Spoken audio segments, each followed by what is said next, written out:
Disclaimer: this story contains mature themes intended for adult viewers. Viewer discretion is advised. I never thought love could feel like this, soft, heavy, and sharp at the same time. It clung to me like steam after a hot shower, warm, but impossible to hold on to. That morning, I was just in my towel, the faint scent of lavender soap still clinging to my skin, when he walked in, Adam, my husband of 3 years. His gaze didn't pause, didn't question. It was as if he had already made his decision.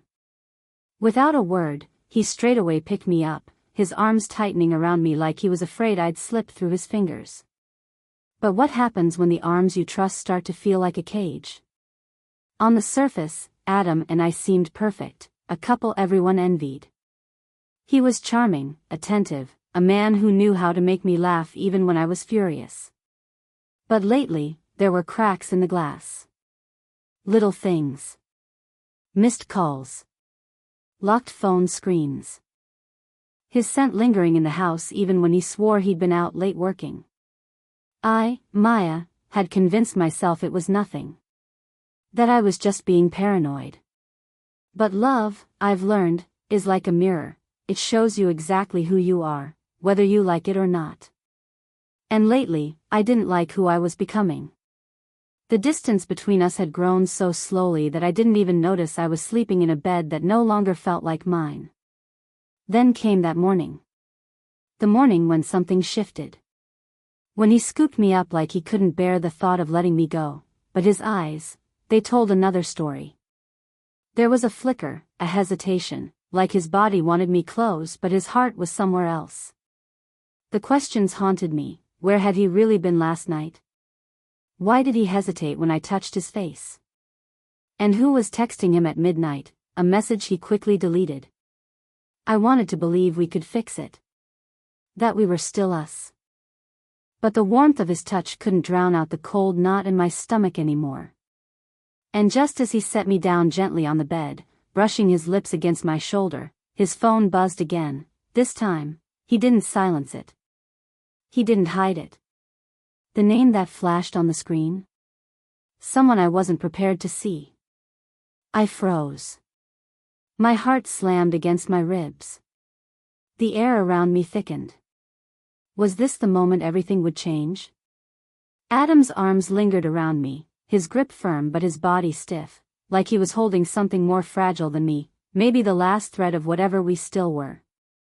I wanted to lean into him, to let my guard down, to believe that the way he carried me meant safety, meant love. But the soft vibration of his phone on the dresser echoed louder in my chest than the rhythm of his heartbeat. I didn't ask. I didn't have to. The name that flashed was enough to stir a quiet storm inside me. Her name. Someone from before. Someone who was supposed to be gone, a closed chapter. Maya, he whispered against my temple, as if saying my name could erase the distance forming between us. His lips grazed my skin with tenderness, but tenderness no longer meant the same thing. His hand brushed my arm, lingering in a way that made my skin hum, but the warmth didn't reach the hollow space blooming in my chest. I wanted to believe him. I wanted to fall into the illusion that we could still touch each other the way we used to, without the weight of unanswered questions pressing between us. But I remembered the dinners gone cold, the nights he came home late, the scent of a woman's perfume that wasn't mine faintly clinging to his jacket. "You've been distant lately," I murmured, my voice catching somewhere between fear and need. He didn't answer right away. His hand moved slowly down my back, tracing a path he once knew by heart. His touch ignited something, but instead of comfort, it sparked a confusing ache. "I've just been caught up," he finally said, his words soft but carefully chosen. "Work's been..." "Don't," I interrupted gently, pressing my palm to his chest.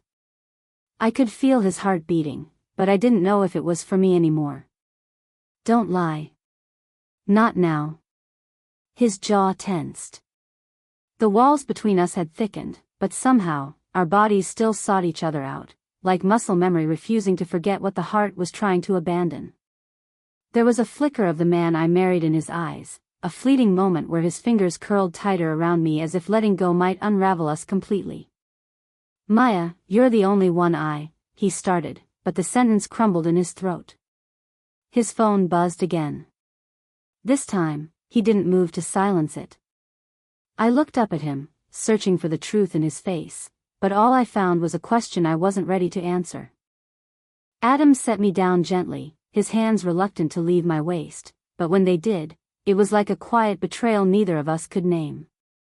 The silence stretched between us, warm and suffocating, like steam trapped in a bathroom with nowhere to go. I wrapped the towel tighter around me, not because I was cold, but because I suddenly felt exposed in more ways than one. He glanced at the phone still buzzing on the dresser but didn't reach for it. That small detail should have comforted me, his choice to stay in this moment with me, but instead, it gnawed at me. If he wasn't hiding anything, why did his entire body stiffen each time it vibrated? Why didn't he say who it was? I turned away, pretending to straighten the sheets on the bed. I could feel his gaze lingering on my back, tracing the curve of my shoulders like he wanted to remember something he'd already started to forget. "Is it her?" I asked, my voice soft, but the words hit the air like a sharp edge. He didn't lie. Not directly. "It's complicated." Complicated. The word tasted bitter on my tongue. Love wasn't supposed to be complicated, at least not in the beginning. We used to be simple, messy, but simple. Saturday mornings tangled in blankets, takeout containers on the floor, laughing about things no one else would find funny. I used to think I was the only place he wanted to come home to. Now, I wasn't so sure. "I just need you to tell me," I said, my throat tightening, "am I losing you?" Adam stepped closer, his hand reaching out to tuck a damp strand of hair behind my ear. His touch still knew me. My skin still responded, traitorously alive under his fingertips. But his closeness didn't erase the distance between us, it only made it louder. His breath was warm against my cheek. "Maya, you're everything to me." But I saw the flicker in his eyes, a shadow of something unspoken. His words wrapped around me like silk, soft and persuasive, but they didn't cover the growing cracks. I thought about the nights when his body was next to mine, but his mind was far away. The way he held me but didn't feel me. The scent of his cologne layered over something faintly floral. The missed dinners. The vague explanations. The subtle shift in how he touched me, gentle, but almost like obligation. There was another woman in this story. I could feel her silhouette pressing into the walls of our home, leaving invisible fingerprints on his skin. I wanted to scream, to pull the truth out of him. But instead, I let him hold me again, desperate to believe that love could still be enough. I didn't notice his phone light up once more, his gaze flickering toward it, just for a second too long. Adam's arms circled me again, but this time I couldn't melt into him. I wanted to sink into the memory of us, to believe his touch still meant I was his only place of belonging. But the weight of the unanswered phone, the soft pull of his body and the hard pull of doubt, clashed inside me like two tides colliding. His breath trembled against my skin as he whispered, "You don't know how much I've missed this." The ache in his voice almost convinced me. Almost. I tilted my head toward him, feeling the familiar brush of his lips on my shoulder, the way he used to when words weren't enough. For a moment, it felt like we were still tethered by something real, desire, history, the desperate hope that touching each other could glue the broken pieces back together. But in the quiet, I could hear it, the hum of his phone vibrating again on the dresser, stubborn, insistent. The echo of the name I had seen earlier pulsed through my mind like a warning. His fingers slid along the edge of my towel, but his touch wasn't steady, it trembled, hesitant, like he was searching for something that wasn't there anymore. Or maybe it was something he had already given away.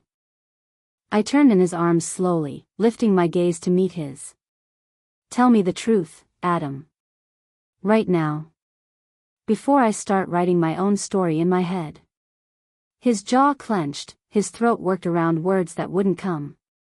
His eyes flickered toward the dresser, so briefly, but I saw it. The weight of the unspoken sat between us like a third person in the room. His silence said everything. The longing in me twisted painfully, colliding with a deep, bitter knowing. I wanted to hold on to him, to fight for us, but I wasn't sure if I was fighting for something that still existed or just the memory of it. Maya, his voice cracked, his hands cupping my face with a tenderness that burned. His thumbs brushed away tears I hadn't realized were falling. I don't want to lose you, he whispered, his breath hitching. But I didn't know if he already had. And as he pulled me closer, his lips trembling against mine in a kiss that tasted like goodbye, his phone buzzed once more, this time, lighting up with a message I could no longer ignore. His kiss lingered on my lips, trembling, as if it were stitched together by all the words he couldn't say. I could feel him trying to pull me back, to a time when we didn't question each other, when love was loud and uncomplicated. But as his mouth brushed mine again, I tasted something else. Regret. Guilt. Absence. The phone buzzed again, insistent this time, and before I could turn to it, Adam pulled away, his breath shaky. His eyes flicked toward the dresser, the light from the screen flashing once more. He looked like a man standing on the edge of a cliff, one step forward to me, one step back to whatever was waiting in that phone. Adam, I said quietly, my voice tight, trembling, if you walk away now, I'll know. But he didn't walk away. He surprised me. Instead, he crossed the room, picked up the phone, and turned the screen toward me. The message glowed in the quiet air, cutting sharper than I was prepared for. It wasn't from her, the woman I thought it was. It was from someone else entirely. Elena, he knows. I blinked, my breath caught in my throat. Whose? Elena? I asked, every cell in my body tightening, bracing for impact. Adam's lips parted, but nothing came out. He ran a hand through his hair, his carefully built lies starting to crumble. Maya, it's not what you think. Then tell me. Please. I'm standing right here. What is it? His silence stretched just long enough to turn my stomach. And then he said it. Quietly. Carefully. Like the truth might break me if he said it too loud. She's my brother's wife. I stared at him, unblinking, ice creeping through my veins. I thought I had pieced the story together, that he was emotionally drifting to an ex, clinging to an old flame. But this? This was a crack I never saw coming. And what exactly does she know? I whispered, my pulse hammering in my ears. Adam stepped closer, panic starting to cloud his eyes. It's not an affair. It's not that. It's something else, something I should have told you months ago. He reached for me, but I stepped back, the space between us widening like a fresh wound.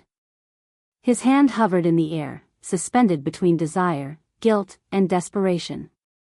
There are things about my family you don't know, he said, his voice dropping lower, heavy with secrets. Things I kept from you to protect you, but I've made it worse, haven't I? I didn't know whether to scream, cry, or fall into his arms. The betrayal suddenly felt bigger, messier. It wasn't just about us. It was about something deeper, something I wasn't sure I wanted to uncover. And just as I opened my mouth to demand the whole truth, his phone buzzed again. Elena, we're out of time. Adam's hand shook as he set the phone down, his shoulders sagging like he'd finally run out of places to hide.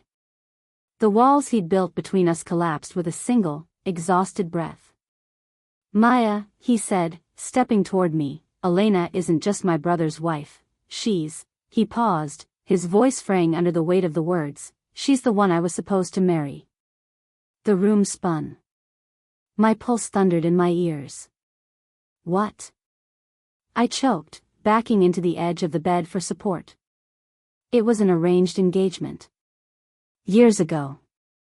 Our families, they expected it. We ended it. Or at least, I thought we did. His voice trembled. I chose you. I married you.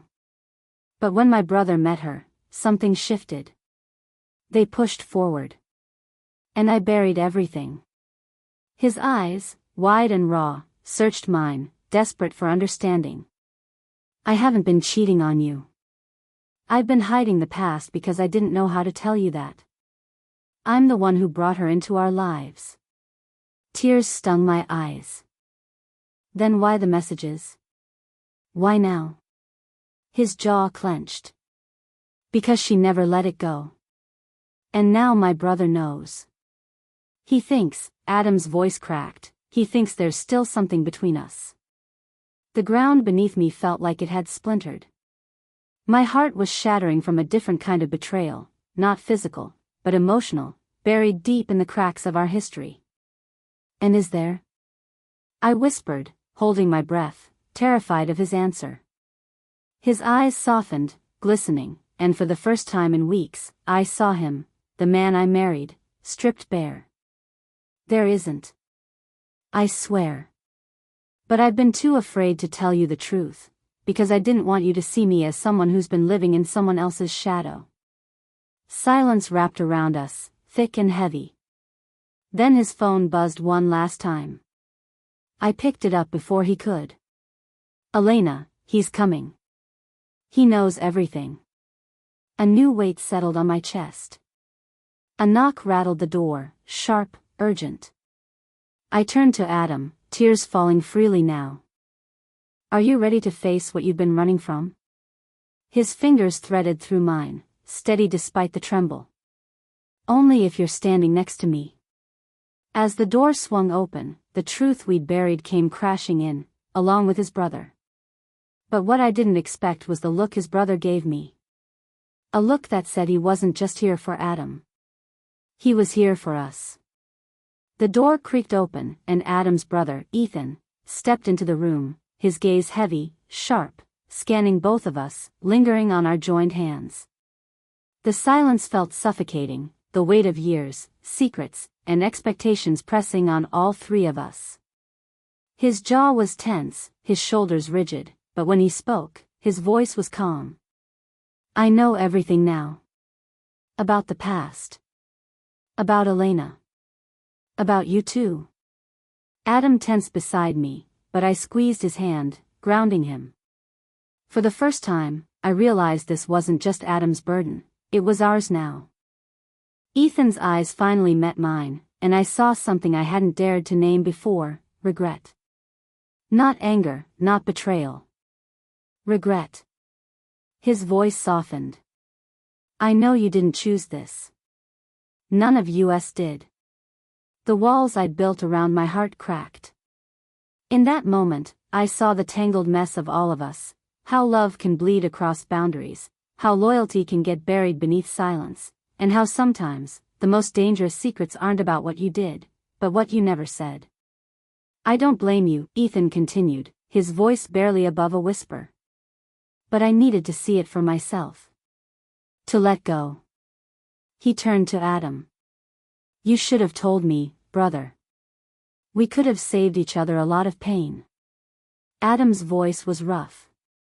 I thought hiding it would protect everyone. I was wrong. The weight between them began to lift, slowly, painfully, but it lifted. And as Ethan turned to leave, he paused by the doorway. Take care of her, he said softly, his gaze brushing over me for a heartbeat longer than necessary. You've always had something I couldn't reach. When the door closed, Adam and I stood in the quiet, holding onto each other, not perfectly, not without scars, but with something real. Are we okay? He asked, his voice fragile. I leaned into him, resting my head against his chest. We're honest. That's a start. Because love isn't flawless. It's not the absence of cracks, it's what you do when the cracks appear. It's choosing each other, over and over, when it would be easier to run. And maybe that's what makes it worth it.